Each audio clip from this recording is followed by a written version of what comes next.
Hello friends, welcome to my channel.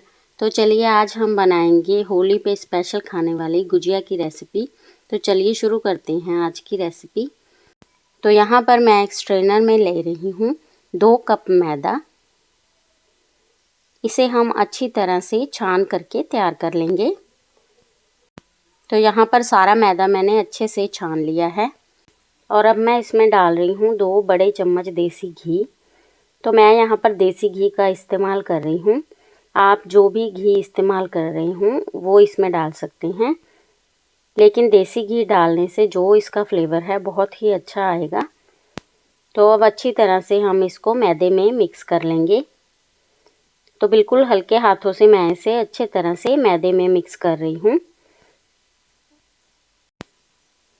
तो ये देखिए हमने अच्छी तरह से मैदे में घी को मिक्स कर लिया है। आप ऐसे एक मुट्ठी में इसे हाथ में लेकर के चेक कर सकती हैं कि अच्छे तरह से ये मिक्स हुआ है या नहीं। अगर आपको लगे कि हाथ में बाइंड नहीं हो रहा है तो आप थोड़ा सा घी इसमें और डाल सकते हैं, लेकिन यहाँ पर बिल्कुल परफेक्ट हमारा जो मिक्सचर है वो बिल्कुल तैयार है।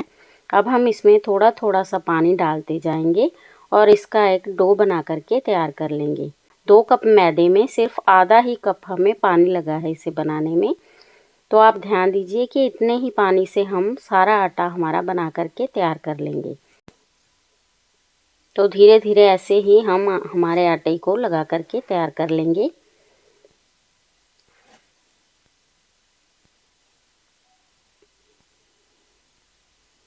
तो देखिए बिल्कुल थोड़ा थोड़ा सा ही पानी मैं इसमें डाल रही हूँ।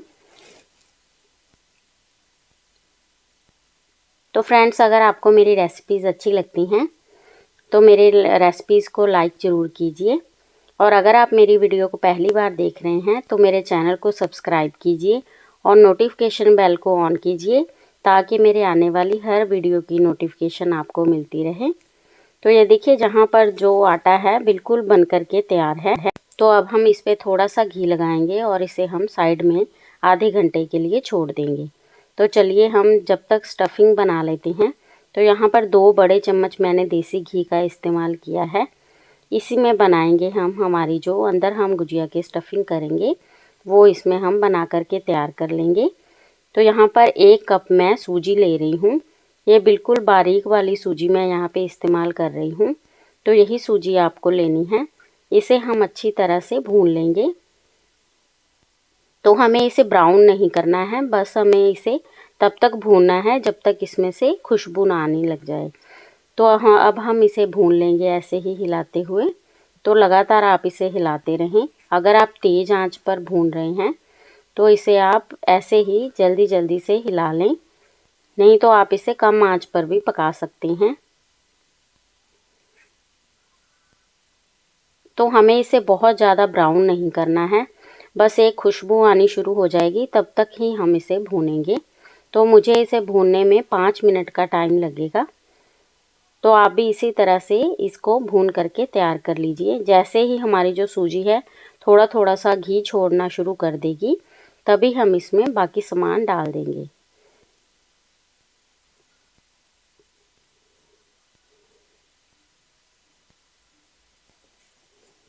तो 5 मिनट भूनने के बाद देखिए इसने घी छोड़ना शुरू कर दिया है। इसी स्टेज पर मैं इसमें डाल दूंगी आधे से भी कम नारियल का बुरादा। अगर आपके पास नारियल का बुरादा नहीं है तो आप फ्रेश नारियल को घिस करके भी इसमें डाल सकते हैं। तो इसे भी हम 2 मिनट तक सूजी के साथ भून लेंगे, क्योंकि इससे जो कच्चापन है नारियल का वो चला जाएगा और बहुत ही अच्छा फ्लेवर आएगा इसमें। तो बस 2 ही मिनट तक हमें इसे भूनना है। अब मैं आधा कप चीनी इसमें डाल रही हूँ और इसको भी हम मिक्स कर लेंगे। और साथ ही में मैं डाल रही हूँ इसमें कटा हुआ नारियल। थोड़े से मेरे पास अखरोट थे और बादाम, मैं सभी को काट करके इसमें डाल दूँगी।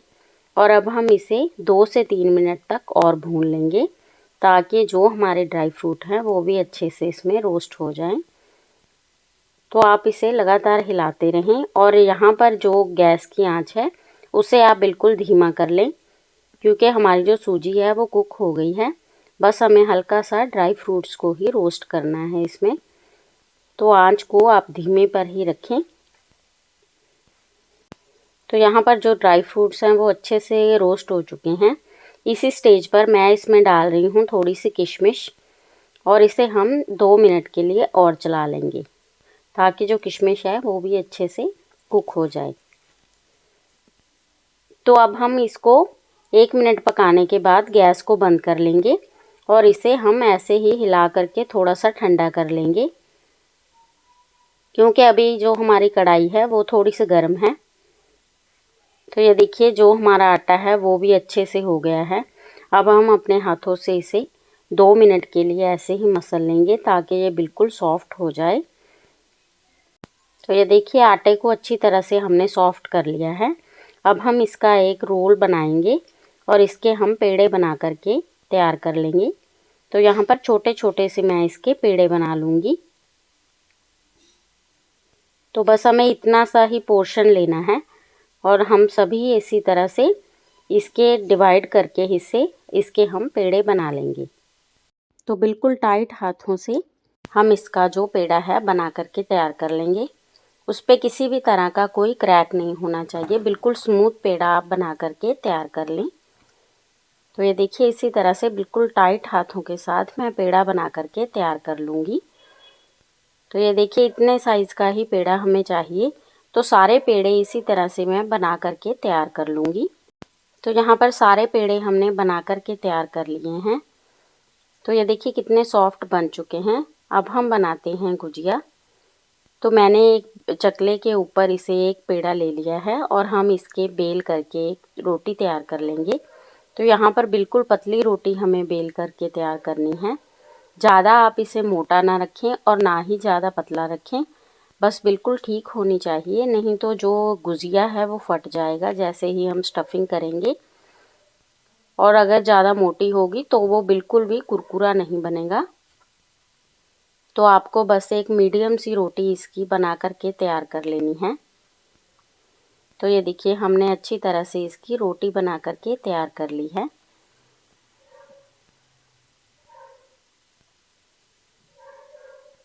तो अब मेरे पास यहाँ पे एक गुजिये का सांचा है, उस पे मैं इसे अच्छी तरह से फैला लूँगी और इसी के बीच में मैं स्टफिंग रख दूँगी जो हमने बना करके तैयार की।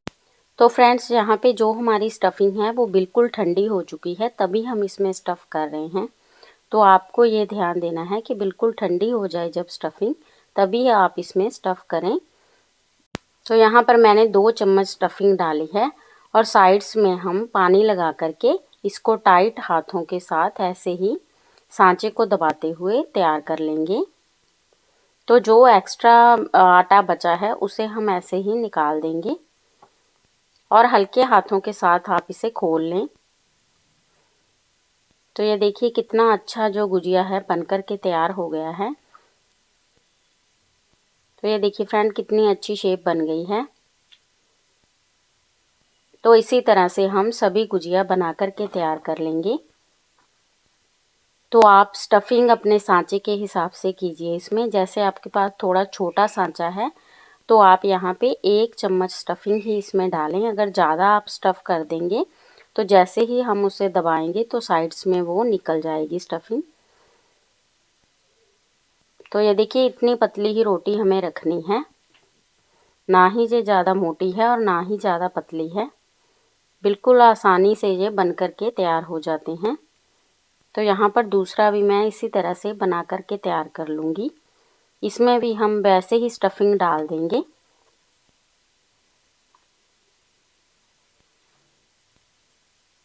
तो फ्रेंड्स ये देखिए देखने में ही कितने अच्छे लग रहे हैं, खाने में भी बहुत ही टेस्टी बनते हैं। होली पर इसे बहुत बनाया जाता है, तो आप इसे ज़रूर बनाएं, बना करके ज़रूर खिलाएं अपने घर वालों को। बहुत ही टेस्टी बनती है ये रेसिपी। तो जहाँ पर हम पानी लगा रहे हैं वहाँ पर हमारी सूजी नहीं आनी चाहिए, नहीं तो जो गुजिया है वो साइड से बंद नहीं होगा। तो इस चीज़ का ज़रूर ध्यान रखें आप। तो ये देखिए बाकी भी गुजिया इसी तरह से मैं बना कर के तैयार कर लूँगी।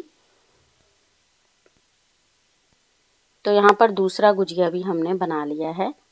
तो ये देखिए ये भी कितना अच्छा बन गया है। तो इस सांचे पे मैंने किसी भी तरह का घी या ऑयल नहीं लगाया है, क्योंकि जो हमने आटा तैयार किया था उसी में हमने घी डाल दिया था, इसीलिए ये चिपक नहीं रहे हैं।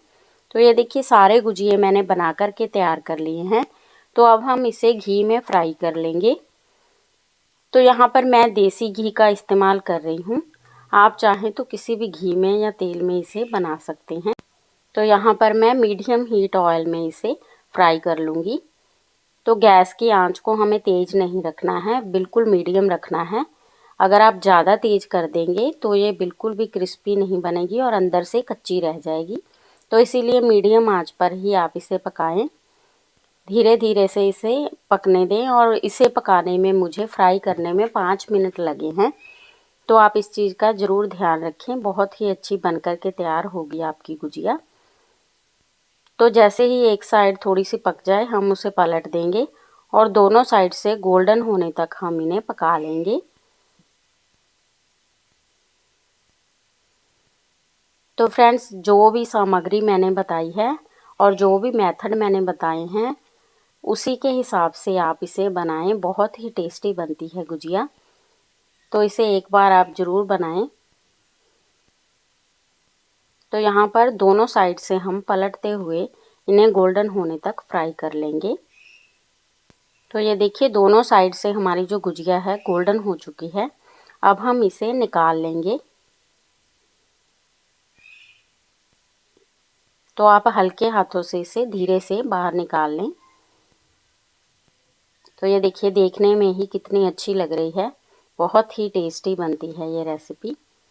तो फ्रेंड्स, कैसी लगी आपको मेरी रेसिपी मुझे कमेंट करके ज़रूर बताएं और मेरे चैनल को सब्सक्राइब कीजिए, अपने दोस्तों के साथ शेयर कीजिए और अगर आपको मेरी रेसिपीज़ अच्छी लगती हैं तो लाइक ज़रूर कीजिए। Thank you friends.